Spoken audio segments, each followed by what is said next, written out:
कहते हैं कि अगर हमारे भाव अच्छे हैं तो हमारा सारा काम अच्छा ही होता है। एक कहानी है।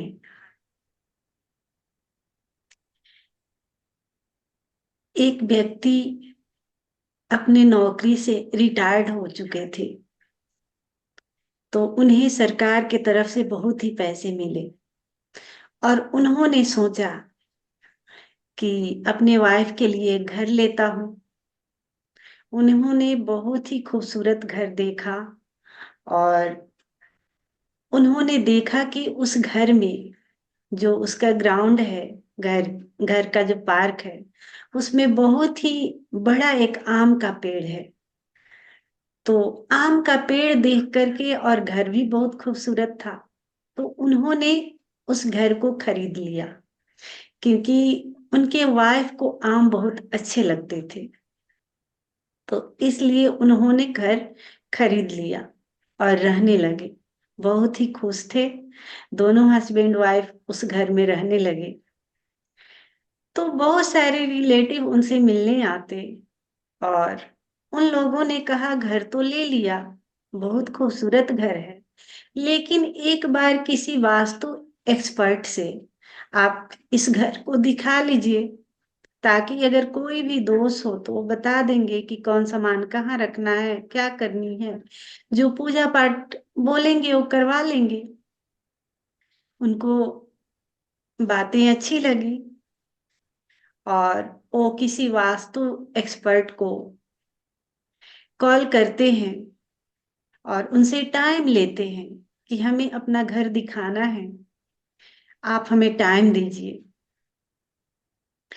वो वास्तु एक्सपर्ट टाइम दे देते हैं। उस टाइम पर, उस दिन पर वो व्यक्ति उन्हें लेने जाते हैं अपने गाड़ी से। जब उसके घर पहुंचते हैं तो वो वास्तु एक्सपर्ट उनकी गाड़ी में बैठते हैं और फिर उनके घर के लिए रवाना हो जाते हैं।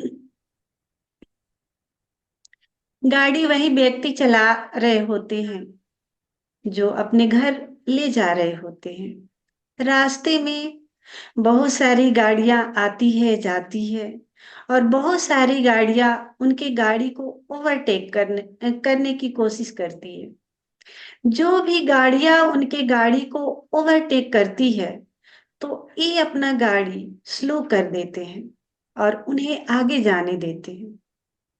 बार बार यही सिलसिला चलती रहती है। वास्तु एक्सपर्ट पूछते हैं कि आखिर बात क्या है। आप जो भी गाड़ियां आती है तो आप अपने गाड़ी को स्लो कर देते हैं और उन्हें जाने देते हैं। वो बोलते हैं कि शायद उसको जरूरत होगी, हो सकता है बेचारा किसी जल्दी काम से जा रहा हो, इसलिए मैं स्लो कर देता हूं ताकि उन आगे निकल जाए। फिर कुछ दूर जाते हैं, रास्ते में देखते हैं कि कोई बच्चा दौड़ा चला आ रहा है और ये गाड़ी स्लो कर देते हैं, कुछ देर रोक देते हैं गाड़ी को। वो बच्चा निकल जाता है, फिर भी कुछ देर तक वो रोके रहते हैं। फिर वहां जो वास्तु एक्सपर्ट हैं वो बोलते हैं कि अब वे तो बच्चा चला गया, अब क्यों गाड़ी आपने रोके हुए हैं, अब तो आगे कीजिए। वो मुस्कुराते हैं और बोलते हैं कि नहीं, एक और बच्चा आने वाला है, उसे पहले जाने दो, फिर मैं गाड़ी आगे बढ़ाता हूँ। वास्तु एक्सपर्ट बोलते हैं कि आपको कैसे पता चला कि एक और बच्चा आने वाला है। वो हंसते हुए बोलते हैं कि आपने भी याद अपने बचपन को करो। क्या जब हम बचपन में खेलते होते थे तो अकेले थोड़ी ना खेलते थे, दो बच्चे साथ में खेलते थे। यानी एक बच्चा अगर भाग रहा होता तो जरूर एक बच्चा उसके पीछे होता। तो एक बच्चा अभी गया है, शायद एक बच्चा उसके पीछे दौड़ते दौड़ते यहाँ तक जरूर आएगा। और वही हुआ कि एक बच्चा दौड़ते दौड़ते उसका पीछा कर रहा था। वास्तु एक्सपर्ट चुप रहे। फिर वो घर के गार्डन में पहुंचते हैं, और जो व्यक्ति है वो अपना गाड़ी रोकते हैं। तब तक देखते हैं कि बहुत सारे चिड़िया उड़ रही है उनके गार्डन में। पीछे से चिड़िया उड़ते हुए उनको दिखाई दे रही है। तो वो व्यक्ति गाड़ी रोकते हुए वास्तु एक्सपर्ट को बोलते हैं कि आप अभी बैठे रहिए गाड़ी में, थोड़ी देर बाद हम उतरेंगे। फिर वो पूछते हैं कि आखिर ऐसा क्यों? अब तो घर आ गया, हमें चलना चाहिए, लेकिन आपने ऐसा क्यों बोला कि थोड़ी देर रुके रहें और फिर चलते हैं? उन्होंने कहा, आप देख रहे हैं ना, ये चिड़िया उड़ रही है। हमारे गार्डन में आम का पेड़ है पीछे में, और ऐसा लग रहा है कि बहुत सारे बच्चे आए हुए हैं आम तोड़ने के लिए। और वो शायद डंडा या पत्थरों से आम तोड़ रहे होंगे, इसीलिए इस पेड़ से जो भी चिड़िया है उड़ रही है। अगर हम उतरते हैं तो बच्चे भी डर के मारे भाग जाएंगे, वो आम नहीं लेके ले जा पाएंगे।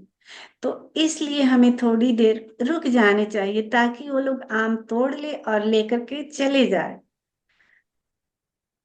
वो जो वास्तु एक्सपर्ट हैं उनसे बोलते हैं कि अब हमें आपके घर जाने की कोई जरूरत नहीं, मैं जाता हूँ। वो व्यक्ति बोलते हैं, क्या हुआ? क्या मुझसे कोई गलती हो गई? आप मेरे घर जाना क्यों नहीं चाह रहे?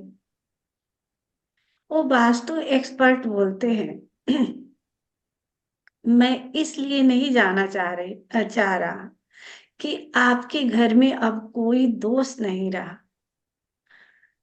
इसलिए दोस्त नहीं रहा कि मैं शुरू से ही नोटिस करते आ रहा हूं कि हर काम में आप पॉजिटिव ही देख रहे हैं। आपके भीतर कोई निगेटिव नहीं है, हर सिचुएशन में आप पॉजिटिव देख रहे हैं।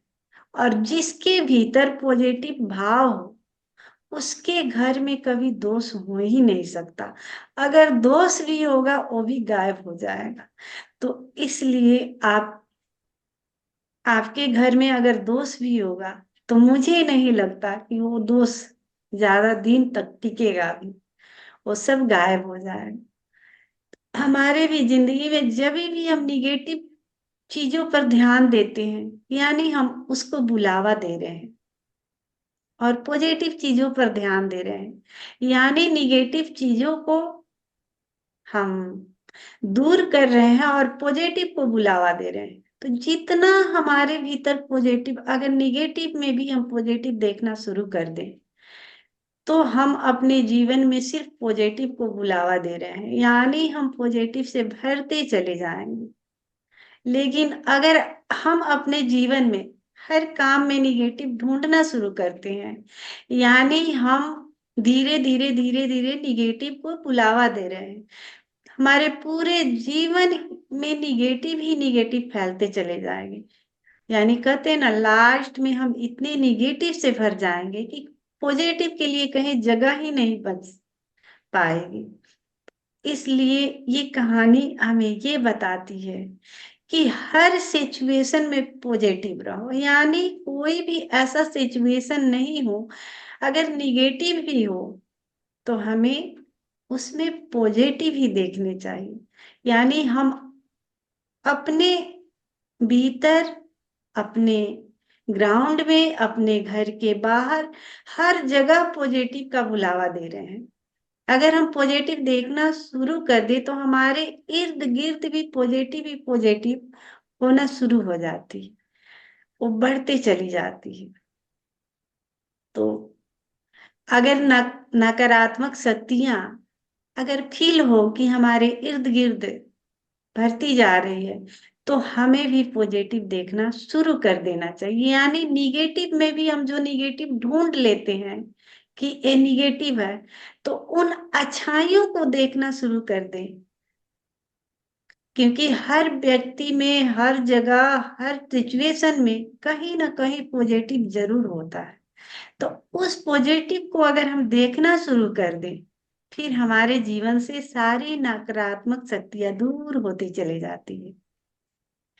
तो आइए इसी भावदशा के साथ हम इस ध्यान में प्रवेश करते हैं। सबसे पहले संगीत बजेगी, संगीत पर हम नृत्य करेंगे, भाव से भरे हुए, प्रेम से भरे हुए, हृदय से भरे हुए।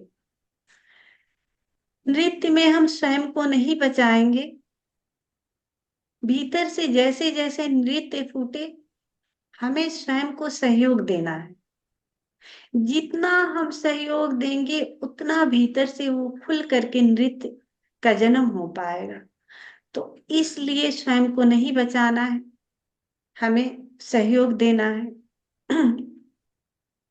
उसके बाद ओशो की अमृत वाणी से हम इस ध्यान में प्रवेश करेंगे। तो सभी मित्र खड़े हो जाएं।